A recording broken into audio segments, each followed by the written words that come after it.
بسم اللہ الرحمن الرحیم۔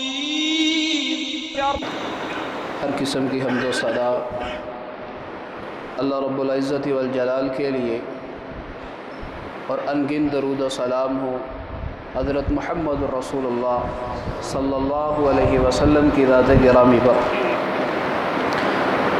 قابل قدر احباب اور نہایت عزت کے لائق مستورات،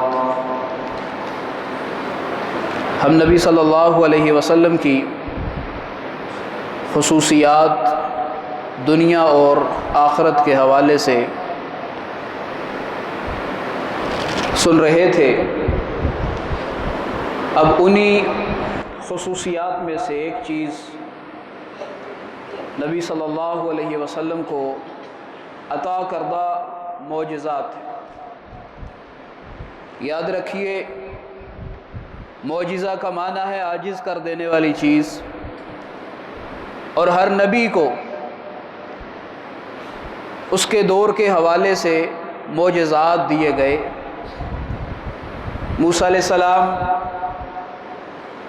ان کو ان کے دور کے حوالے سے جادو کا بڑا چرچا تھا، تو ایسا معجزہ دیا گیا جس کے سامنے جادو کا توڑ ہو۔ عیسیٰ علیہ السلام جو بیمار ہیں، ان کو اللہ کے حکم سے شفا پہنچا رہے ہیں۔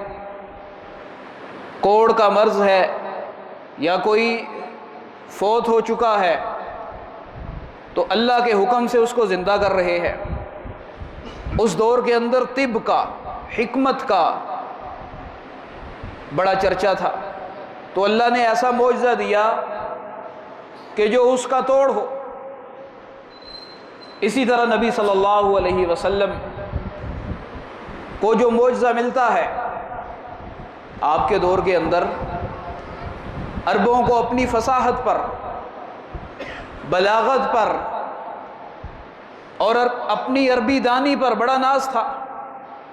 اللہ تعالیٰ نے نبی صلی اللہ علیہ وسلم کو قرآن کی شکل کے اندر ایک ایسا معجزہ دیا کہ جس کے سامنے انہیں بارہا چیلنج کیا گیا کہ تم قرآن کی طرح ایک کتاب لے آؤ، نہیں لا سکتے، 10 صورتیں، آیتیں، ایک صورت 3 آیتیں، یعنی اس طرح اگر یہ بھی نہیں فَلْيَأْتُوا بِحَدِيثٍ مِثْلِهِ، اس قرآن کے پاکیزہ احکامات کی طرح ایک حکم ہی لا دو۔ باتیں بہت ہیں کہ یہ قرآن اس نے اپنی طرف سے گھڑا ہوگا، لیکن اس سارے کے باوجود یعنی نبی صلی اللہ علیہ وسلم کے جتنے معجزات ہیں، ان سب میں سب سے بڑا جو معجزہ آپ کو ملا ہے وہ قرآن۔ یہاں ایک بات سمجھنے والی ہے، بہت سے لوگ معجزات، ان کا انکار کس طرح کہ عقل نہیں مانتی، ذہن، اور یہ کوئی یعنی معمولی بات نہیں ہے۔ ہم یہ مانتے ہیں کہ رسولوں پر ایمان ہم نے لانا ہے، اور رسولوں پر ایمان کا تقاضا یہ ہے معجزات پر بھی ایمان۔ بڑے بڑے نامور لوگ معجزات کا انکار کر گئے، اور یہ رسالت کے انکار کے قریب ہے، یہ کفر کے قریب ہے، اور یہ معجزات صرف اسی وجہ سے عقل نہیں مانتی کہ نبی صلی اللہ علیہ وسلم معراج پر گئے ہوں گے۔ اللہ کے بندو، تھوڑی دیر کے لیے غور کرو کہ تمہارا اپنا وجود کتنا بڑا اللہ کا، اس کی قدرت کا اعجاز ہے۔ کیا ایک انسان سے جو عمل صادر ہوتا ہے وہ اس سے بھی بڑا ہو گیا ہے؟ سب سے بڑا اللہ کی قدرت کا اعجاز انسان خود ہے۔ وَفِي أَنفُسِكُمْ أَفَلَا تُبْصِرُونَ، فرمایا اپنے نفسوں کے اندر غور کرو، کس طرح تمہیں بنایا گیا، تخلیق کی گئی، اور تمہارے حوالے سے تو ایک اس جسم کا حصہ اگر کسی طرح خراب ہو جائے تو اس کا علاج نہیں بن پاتا، چاہے جائے کہ اللہ کی قدرت کا انکار انسان شروع کر دے۔ اس لیے سب سے پہلے انسان اپنے وجود کو دیکھے وہ ذات جو اس وجود کو بنا سکتی ہے، اس کے اندر ساری صلاحیتیں پیدا کر سکتی ہے، تو اس سے جو آگے چیزیں صادر ہوتی ہیں کیا وہ ان پر قدرت نہیں رکھتا ہے؟ کیا وہ ان پر یہ معجزہ اللہ کی قدرت کا مظہر ہے؟ اور نبیوں کی صداقت کے لیے اللہ تعالیٰ اس کو انہیں عنایت کرتے ہیں ہر دور کے حوالے سے، تاکہ اصل میں ہوتا یہ ہے ہر علاقے میں بعض لوگ ایسے ہوتے ہیں جن کی سرکشی بڑی بڑی ہوتی ہے، جن کی طغیانی بہت بڑی ہوتی ہے اور ان کی ڈیمانڈز بہت اوپر ہوتی ہیں، وگرنہ جس نے ماننا ہے وہ معجزہ نہیں مانگے گا۔ ابو بکر نے مانگا تھا، حضرت خدیجہ رضی اللہ تعالی عنہ انہوں نے مانگا تھا، ان کو ماننے کے لیے معجزے کی ضرورت نہیں ہے، کیونکہ یہ سمجھتے تھے کہ نبی کا وجود تو خود ایک معجزہ ہے، نبی کے وجود سے بڑا معجزہ کوئی نہیں ہو سکتا کہ جس کے اخلاق نے، جس کے کردار نے، جس کے اسوے نے، جس کی سچائی نے ساری قوم کو عاجز کر دیا، ساری قوم کو عاجز کر دیا ہو۔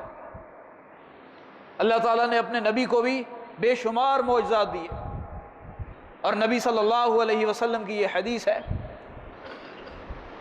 کہ ہر نبی کو معجزہ ملا، لیکن مجھے جو معجزہ ملا جس کے ذریعے میں سمجھتا ہوں کہ قیامت والے دن میری سب سے زیادہ تعداد ہوگی اور دنیا میں بھی سب سے زیادہ تعداد، وہ معجزہ قرآن ہے، وہ معجزہ، وہ وحی، یہ قرآن ہے کہ جس کی دلیل نے، جس کی قوت نے، جس کی سلاست نے، جس کے حفظ نے، جس کی تأثیر نے، جس کی بلاغت نے، جس کے یاد ہونے میں، جس کے ایک ایک عمل کے اندر اللہ تعالیٰ نے نہ جانے کتنے اعجازات رکھ دیے، جس کی رہنمائی کے اندر اس جیسی روشن دلیل کوئی نہیں ہے۔ قُلْ فَلِلَّهِ الْحُجَّةُ الْبَالِغَةُ، یہ ایسی دلیل ہے جو دلوں کے اندر اتر جاتی ہے۔ اس لیے میرے بھائیوں، سب سے پہلے یہ سمجھ لے کہ معجزہ نبی کو کیوں دیا جاتا ہے، نبی کو معجزہ کیوں ملتا ہے۔ ایک تو یہ ہے کہ نبی کی صداقت ہے، اور دوسرا یہ بھی ہے کہ اللہ تعالیٰ کی قدرت ہے۔ لیکن بہت سے لوگ یہاں یہ بھی سمجھتے ہیں کہ شاید معجزہ وہ نبی خود لاتا ہے۔ اللہ تعالیٰ نے قرآن کے اندر فرمایا وَمَا كَانَ لِرَسُولٍ مَا كَانَ لِرَسُولٍ أَن يَأْتِيَ بِآيَةٍ إِلَّا بِإِذْنِ اللَّهِ، کسی رسول کے لائق نہیں ہے وہ کوئی نشانی لائے مگر اللہ کے اذن سے، مگر اللہ کے اذن سے۔ قال الذين لا يرجون لقاءنا قال الذين لا يرجون لقاءنا ائت بقرآن غير هذا او بدل، کافروں نے کہہ دیا یہ جو قرآن ہے ائت بقرآن غیر هذا، اس کے ذریعے اس کے علاوہ ذرا کوئی دوسرا قرآن لا کے دکھاؤ، یہ تو لایا کہیں سے مل گیا ہوگا، اس کے علاوہ کوئی دوسرا تو لا کے دکھاؤ، او بدل، یا اس قرآن میں تھوڑی ترمیم کر دو، ہمارے جو مفادات ہیں ان پر تو زد نہ پڑے۔ اب دیکھیے سب سے بڑا معجزہ قرآن، اور اس کے بارے میں نبی صلی اللہ علیہ وسلم سے ڈیمانڈ۔ بعض لوگ ہوتے ہیں وہ کہتے ہیں ہماری ڈیمانڈ پوری کریں گے ہم دین کی طرف آئیں گے، لیکن اہل ایمان جو ہی وہی سنتے ہیں قالوا آمنا قالوا سمعنا واطعنا، فوراً سنا اور مان لیا۔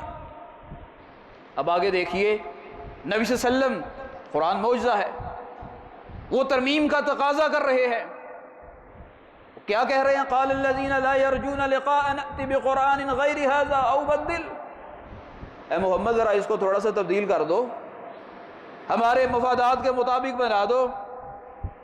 قل ما یکون لی ان ابدلہ من تلقاء نفسی ان اتبع الا ما یوحى الی انی اخاف ان عصیت ربی عذاب یوم عظیم۔ نبی صلی اللہ علیہ وسلم جواب دے رہے ہیں میرے اندر طاقت نہیں ہے، میرے اندر ہمت نہیں ہے میں قرآن کا ایک لفظ بھی بدل دوں،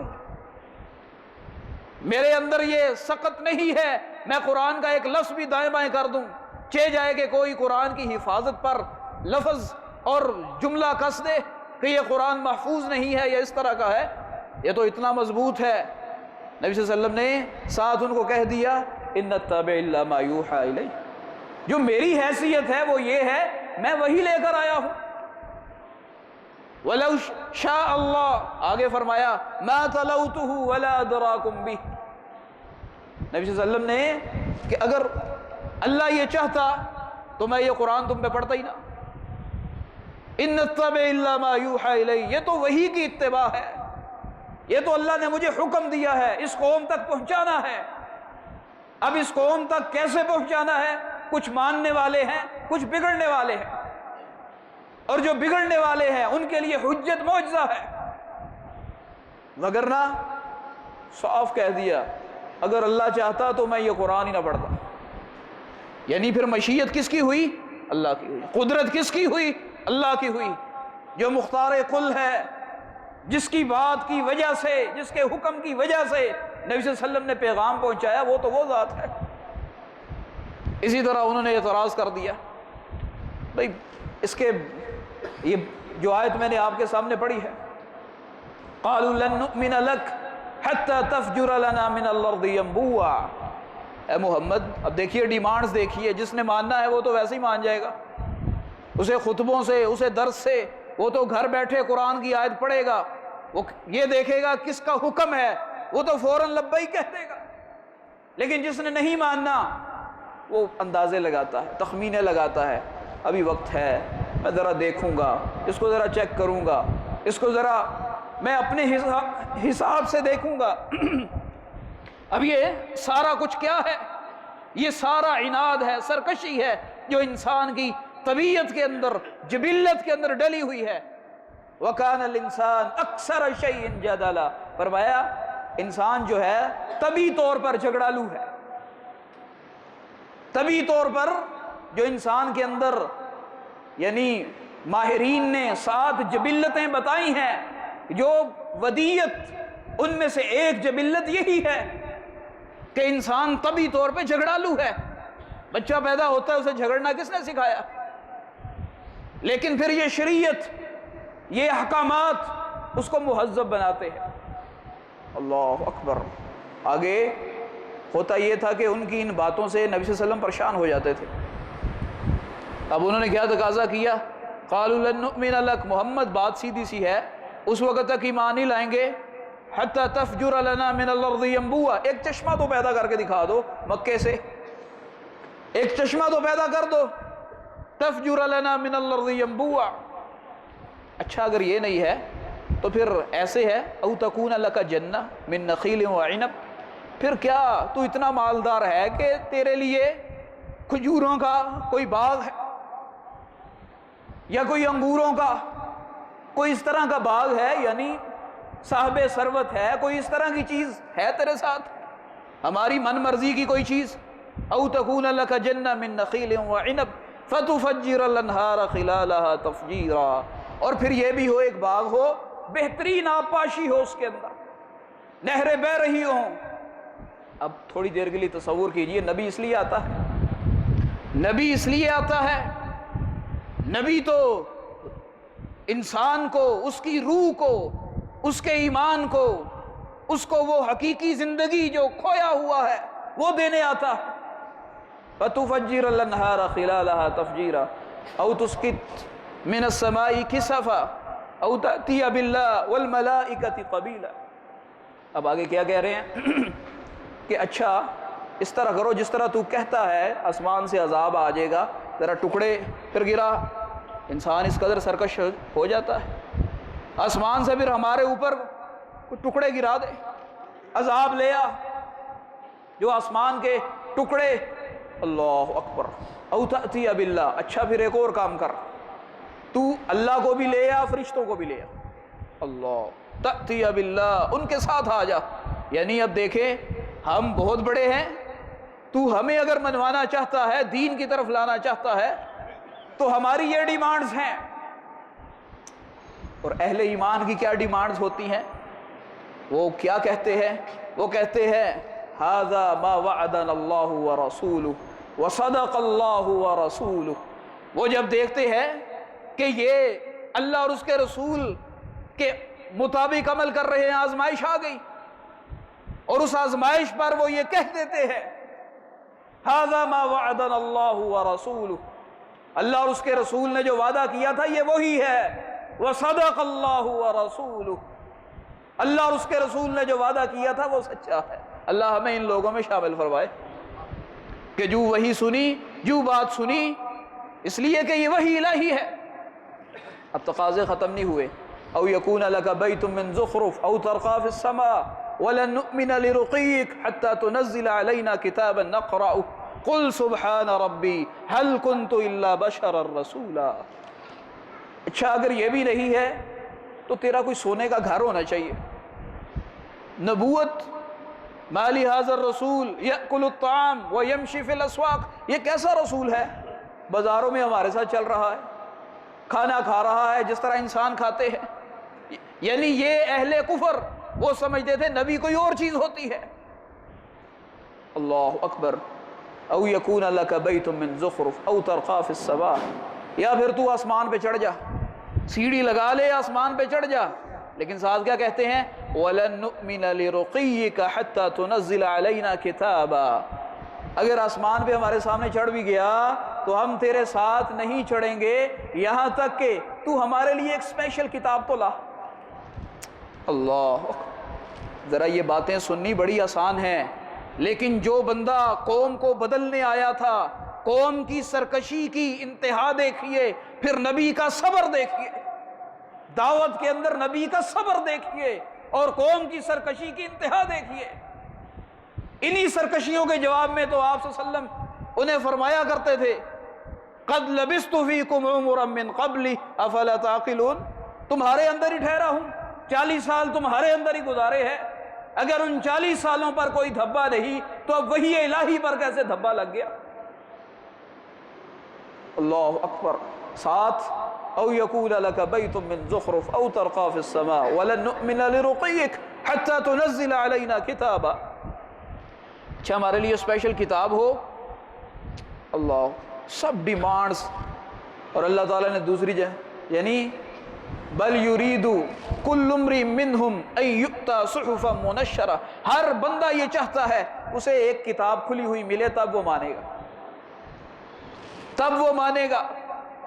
نبی صلی اللہ علیہ وسلم نے ان سب کے جواب میں اللہ نے کہلوا دیا قل سبحان ربی، کہہ دیجئے میرا رب ہر عیب سے پاک ہے، وہ یہ ساری تمہاری ڈیمانڈز یہاں پوری کر سکتا ہے، لیکن میرا سٹیٹس یہاں پر آنے کا کیا ہے؟ هل كنت الا بشرا رسولا، میں ایک بشر ہوں، ایک رسول ہوں، بحیثیت ذات انسان ہوں، بحیثیت صفات ایک نبی ہوں، اور نبی کا کام قوم کو بدلنا، قوم کا تزکیہ، تمہاری رہنمائی، تمہاری ہدایت، میں تو اس کے لیے آیا ہوں، ان ڈیمانڈز کے لیے۔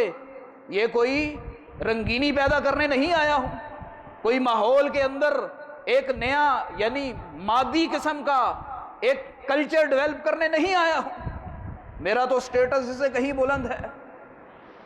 اسی طرح قرآن میں اور جگہ بھی ہے وَلَوْ أَنَّنَا نَزَّلْنَا، اللہ تعالیٰ نے قرآن میں فرمایا وَلَوْ أَنَّنَا نَزَّلْنَا عَلَيْهِمُ الْمَلَائِكَةَ وَكَلَّمَهُمُ الْمَوْتَى وَحَشَرْنَا عَلَيْهِمْ كُلَّ شَيْءٍ قُبُولًا مَا كَانُوا لِيُؤْمِنُوا، اللہ تعالیٰ فرماتے ہیں اگر ہم ان پر فرشتے نازل کر دیتے اور اگر ہم چاہتے تو مردے ان سے کلام کرتے، جس طرح یہ مشرکین ریکوائرمنٹس کہ یہ چیزیں لاؤ، لیکن ساتھ فرما دیا مَا كَانُوا لِيُؤْمِنُوا، اور ہر چیز جس کی ڈیمانڈ کرتے ان کے سامنے لے آتے، لیکن ان کی سرکشی کا یہ عالم تھا اے محمد یہ جو آپ سے پوچھتے ہیں ماننے کے لیے نہیں پوچھتے، یہ جو آپ سے ڈیمانڈز کرتے ہیں یہ تنگ کر رہے ہیں، مَا كَانُوا لِيُؤْمِنُوا، یہ ایمان نہیں لاتے۔ اللہ تعالیٰ نے خود قرآن میں دوسری جگہ کہا ہے وَمَا نُرِيهِم مِّنْ آيَةٍ إِلَّا هِيَ أَكْبَرُ مِنْ أُخْتِهَا، انہوں نے جتنے بھی معجزے مانگے ہیں ہم نے ہمیشہ بعد والا معجزہ، بعد والی نشانی پہلے والی نشانی سے بڑی دکھائی ہے، جو بعد والی نشانی ہے، بعد والا معجزہ ہے، پہلے معجزے سے بڑا ہوا کرتا ہے، لیکن ساتھ فرما دیا وَمَا مَنَعَنَا أَن نُرْسِلَ بِالْآيَاتِ إِلَّا أَن كَذَّبَ بِهَا الْأَوَّلُونَ، لیکن یہ معجزے اس لیے نہیں دکھا رہے، یہ معجزے اس لیے نہیں ہم ان کو ان کی ڈیمانڈز کے مطابق دکھا رہے کہ پہلوں نے بھی انکار کیا، پہلوں نے بھی سرکشی کی ہے، پہلوں نے بھی اس سے روگردانی کی ہے جس طرح انہوں نے روگردانی کی ہے۔ اور اللہ تعالیٰ نے دوسری جگہ کہا ہے اگر ہم جس طرح یہ کہتے ہیں فرشتہ نازل ہو، اگر فرشتہ نازل ہو گیا تو پھر مہلت نہیں ملے گی، اگر فرشتہ نازل ہو گیا پھر مہلت، پھر اگر تم وہی کے وہی رہے پھر مہلت نہیں ملے گی۔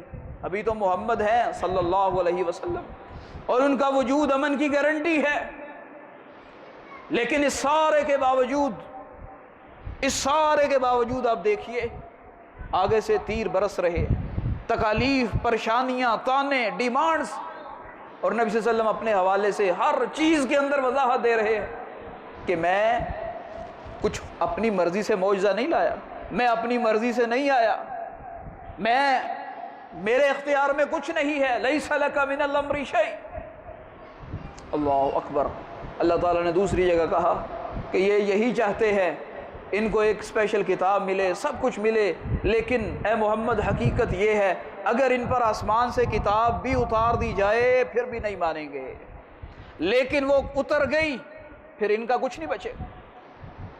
آپ کو علم میں ہوگا کتنا بڑا معجزہ تھا شق قمر کا، چاند کا 2 حصوں میں بکھرنا۔ یہ جو موضوع ہم چلا رہے ہیں معجزات کے حوالے سے، یہ اس لیے ہے کہ اللہ کی قدرت، نبی کی عظمت اور حقیقت، صداقت، یہ چیزیں ہمارے سامنے صاف انداز میں بیان ہوں تاکہ دین پر ہمارا ایمان اور یقین پہلے سے ہی مضبوط ہو جائے۔ اب یہ معجزہ ہے، کتنا بڑا معجزہ ہے۔ حدیث میں آتا ہے انہوں نے تقاضا کیا، چاند 2 ٹکڑے ہو گیا، ایک حصہ ادھر چلا گیا ایک حصہ ادھر، اور اتنے سائڈوں پر ہو گئے یہ 2 ٹکڑے کہ غار ہرا ان کے درمیان سے نظر آ رہا تھا۔ اقتربت الساعة وانشق القمر، اللہ تعالیٰ نے قرآن میں کہا ہے قیامت قریب آ گئی اور چاند پھٹ گیا، یعنی چاند کا معجزہ، چاند کا 2 ٹکڑے ہو جانا، سمجھ لیجئے قیامت قریب ہے۔ وَإِن يَرَوْا آيَةً يُعْرِضُوا وَيَقُولُوا سِحْرٌ مُسْتَمِرٌ، لیکن یہ ایسے ہیں، انہوں نے تو وہ معجزہ بھی دیکھ کر کہا یہ تو جادو ہے، یہ تو جادو ہے، یعنی جس نے نہیں ماننا اس کو 100 خطبے دیں، 100 درس دیں، 100 واعظ کریں، عادتیں نہیں بدلتی انسان کی، لیکن جو بدلنے کے لیے آ جائے وہ فارس سے بھی آ جاتا ہے، سلیمان فارسی کی طرح فارس سے بھی آ جاتا ہے، جس کے دل کے اندر تڑپ ہوتی ہے۔ تو اللہ تعالیٰ نے صاف انداز کے اندر ان کے بارے میں یہ بتا دیا کہ یہ لوگ جتنے مرضی، معراج کا معجزہ کتنا بڑا معجزہ ہے، لوگوں نے صاف، آج کے دور میں بھی بڑے بڑے لوگ اس کا انکار کرتے ہیں، یہ معراج نہیں ہو سکتی۔ کیوں نہیں ہو سکتی؟ عقل اس کو نہیں مانتی۔ عقل کیوں نہیں مانتی؟ اس لیے کہ یہ کس طرح ہو سکتا ہے ایک نبی رات کے ایک حصے میں۔ اب تھوڑی دیر کے لیے سوچئے کہ کیا یہ وہی ذہن نہیں تھا جو اہل شرک میں تھا؟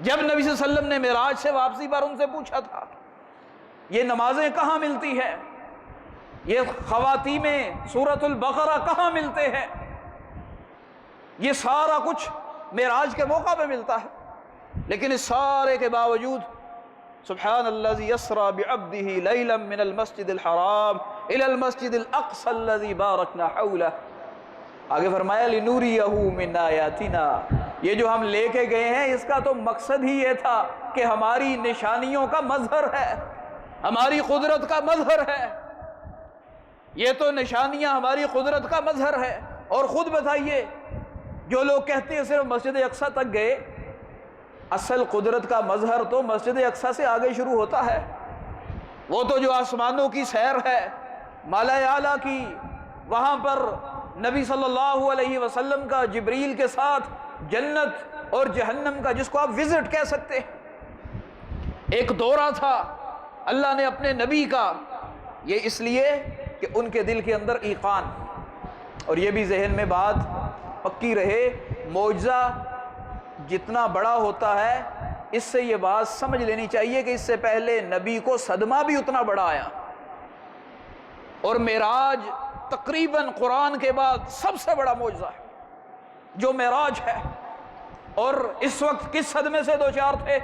مکے والے رکھنے کے لیے تیار نہیں تھے، کس وجہ سے؟ دین کی وجہ سے، وہ شاید ہمیں سمجھ نہ آئے، طائف والے پتھر مار کے نکال رہے تھے، ادھر والوں نے بھی نکال دیا، ادھر والوں نے بھی نکال دیا۔ اس سارے عالم کے اندر اللہ نے پھر اپنے پاس بلا لیا کہ کیا ہو گیا، یہ زمین تنگ کر رہے، یہ مسجدیں تنگ کر رہے، آسمان کی وسعتوں کا انہیں کیا علم ہے؟ ہم تمہیں اپنے پاس بلاتے ہیں، اپنی طرف بلاتے ہیں، اور اللہ پھر کلام کرتا ہے۔ کیا منظر ہوگا، کیا عالم ہوگا۔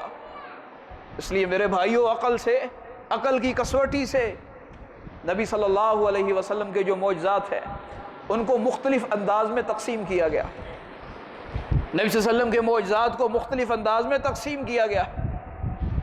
انہی معجزات کے اندر ایک معجزہ یہ ہے، اللہ اکبر، صلح حدیبیہ مشہور واقعہ ہے۔ حدیبیہ کے مقام پہ صحابی پریشان بیٹھے ہوئے، نبی صلی اللہ علیہ وسلم نے پوچھا کیا ماجرا ہے؟